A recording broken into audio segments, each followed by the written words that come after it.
What's going on, guys? My name is Godfather, and thank you so much for stopping by. For today's video, I'm going to talk about Thorn and how I think she is one of the most misunderstood and misused operators in Rainbow Six Siege. Thorn is a 2-health, 2-speed defender who uses the Razor Bloom gadget. Razor Blooms are kind of like a mix of a Capcan and Ela gadget, in that you can throw the Razor Bloom on any surface, much like an Ela mine. However, they lethally explode and will shoot shrapnel all over the place upon activation. In the current meta, most players will use Thorn's Razor Blooms as a point-of-entry device, putting the traps on doors or entrances of sight. This strategy, however, is usually ineffective, as attackers are usually able to avoid the traps by simply running away or shooting them, thus turning the Razor Bloom into a glorified proximity alarm. Another downside of placing these devices on doorways or other hard surfaces is that you are essentially halving the area of effect, not only of the trigger, but also of the blast radius of a Razor Bloom. I think where Thorn could really shine is as a plant denial operator.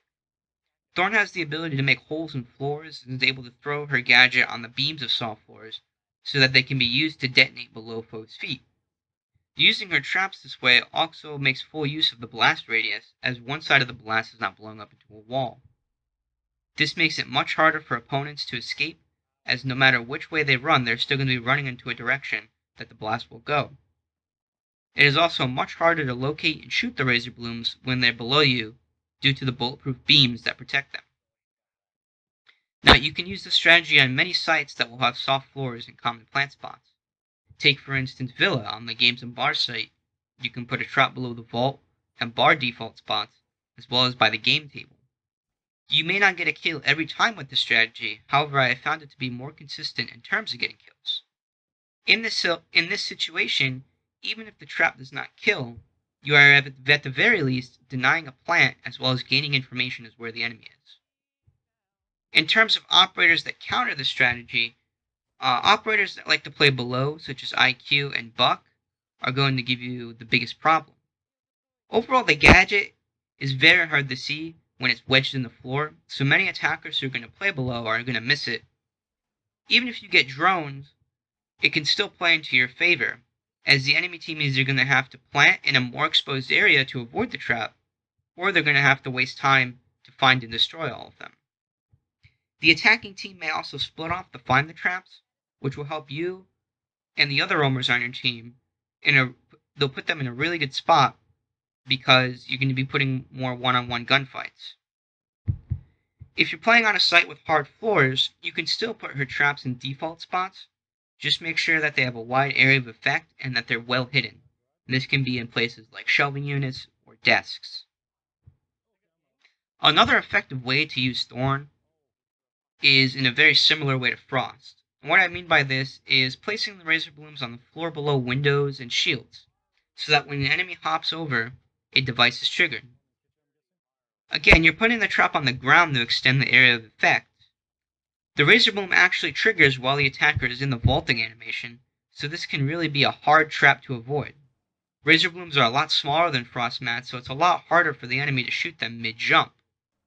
A cool thing you can also do with Thorn's shield is block some of the cramped windows, such as the New Bridge window on Canal, to make it even harder for the enemy to escape. It's important to mention that this strategy is not going to result in a kill every time. However, it is going to be a lot more consistent than how a lot more people use it now.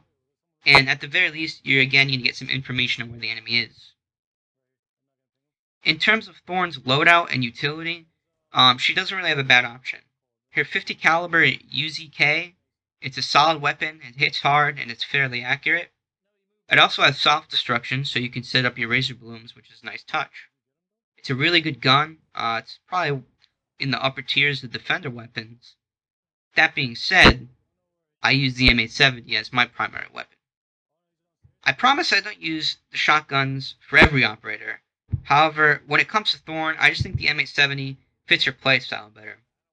For starters, the M870 is a beast of a shotgun. It's probably the second best shotgun next to the French shotgun. It fires fast, has a great range, and it can be effective from either ADS or hipfire.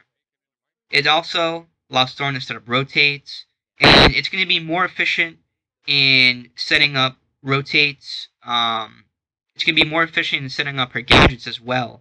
You're not wasting as much ammo, and you're going to get cleaner holes. Um, while the UZK is great in close range, it's not going to be as lethal as the M870 is. Within 15 to 10 meters, you're going to win 95% of your gunfights. Now, what makes the shotgun viable in competitive settings is the fact that she has the C75 as her secondary option.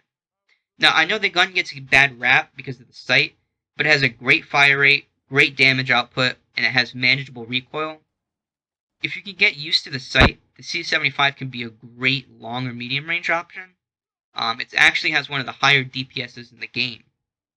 By using the M870 C75 combination, it allows you to have a lot of versatility with soft surfaces while being a beast close range and then still being able to be competitive at a medium to long range. For her secondary gadget, you're really always going to want to take the deployable shield. It offers so much versatility. You can either take it, hold angles with it, have your teammates hold angles with it, or you can use it to, strat out some of your traps. Overall, I think Thorn has a lot of untapped potential. I think she has the potential to be a great anti-point operator that also brings a lot of utility. She also meshes really well with other operators like Thorn. And if you're going to use her in the anti-plant, if you bring a Legion and an Echo, or even a Goyo, you're going to have a lot of delay. Or if you bring a Melusi, her gadget is going to work very well. So she works well with a lot of other different operators. That being said, I hope you try some of the strats that I've talked about today. Maybe even develop your own. I'd love to hear about them. And if you enjoyed the video today, please like and subscribe. I appreciate y'all's support, and I hope you have a great day.